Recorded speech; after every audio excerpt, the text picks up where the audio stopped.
Good afternoon. We're pleased to report that we had a very productive hearing today in front of Judge Massetti on behalf of our plaintiffs, University of Maryland Students for Justice in Palestine, CARE, and Palestine Legal, argued that the University of Maryland's ban on all expressive activities on October 7th has violated the students' First Amendment rights to speak their opinions on campus. The university in the hearing today spoke highly of SJP. They spoke of what an amazing group of students they are, how they have a great working relationship with them. However, what the university also argued was that they've been inundated with thousands of racist threats against SJP, and that is why they've decided to cancel the event.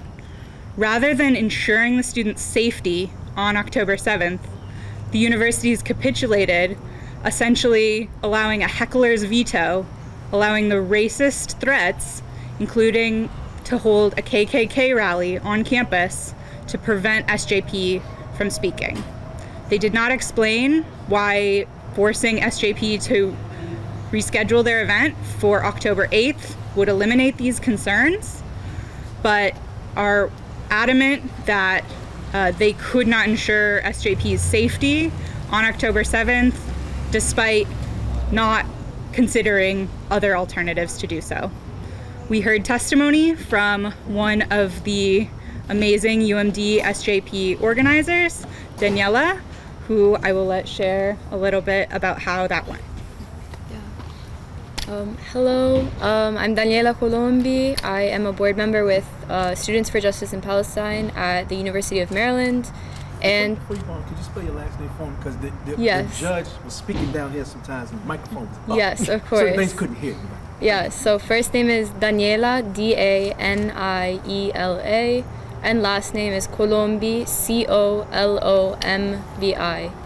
And I'm a board member of the Students for Justice in Palestine at the University of Maryland.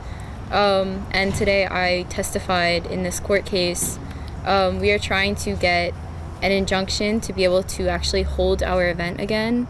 And as we discussed, in previous statements in this court case itself, we are trying to hold an educational event for the day of October 7th.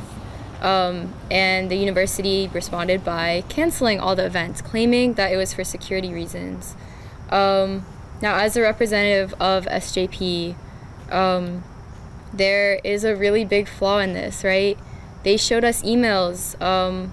One person was threatening to do a Klan march on campus to threaten SJP. Another one was threatening to bring a gun onto campus to threaten SJP. And our issue is that it's the school's responsibility to protect us from these people, not by erasing us from the campus, but by dealing with those situations seriously. If they really are threats, then the university, the system has a responsibility to address them, to make sure that it's actually safe for all of us.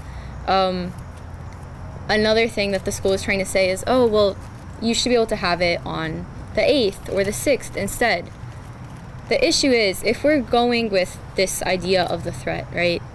The threat is because our members are Palestinian, because they're allies of the Palestinian cause. And that's not going to disappear. So the threat will still be a threat to us. So erasing us will not solve the issue. Yeah. I think what we heard today from the witnesses is how it was due to threats from racist threats from pro-Israel individuals threatening to unleash 60s era violence on the university that stopped the university from allowing SJP from holding its vigil. And we hope today that the court will recognize that the University of Maryland cannot just unilaterally, summarily cancel all expressive events for that day, and that it should take adequate measures to protect the students who are principled and are speaking out against an ongoing genocide in Gaza right now. They have anti-racist principles, as we heard Daniela talk about today, and that the threats from racist individuals should not stop SJP from being allowed to speak. Today we heard today in court we heard the UMD tell a different story than they told on September 1st in the Pines letter, and this is really important. In the Pines letter and the USM system-wide email, they said we're canceling everything to do this day of dialogue. The day of dialogue, it turns out, was just a pure fiction, completely made up, something that no one intended to do. The other thing is you look at the September 1st letter and you see they say there's no threat at all. So in September 1st, there's no threat. By the time we get to court, they've created one out of some rude, despicable emails.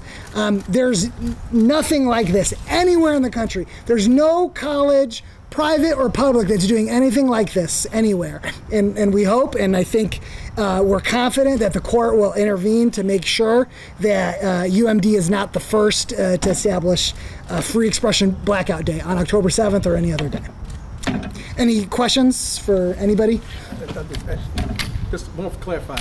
Did I hear the judge say 12 p.m. tomorrow, written letter? Yeah, by 12. Yeah, by noon tomorrow, he's going to issue his decision. So he'll just post it on Pacer. We'll all get emails. We'll let you know about it as soon as we know. Thank you. Yeah, I wanted to make sure. Absolutely. Here's the second question I have. So if anybody would like to comment, I want to make sure I heard from what the judge said. This is just a few words. In his quote, it's not purely education. I can say that right now.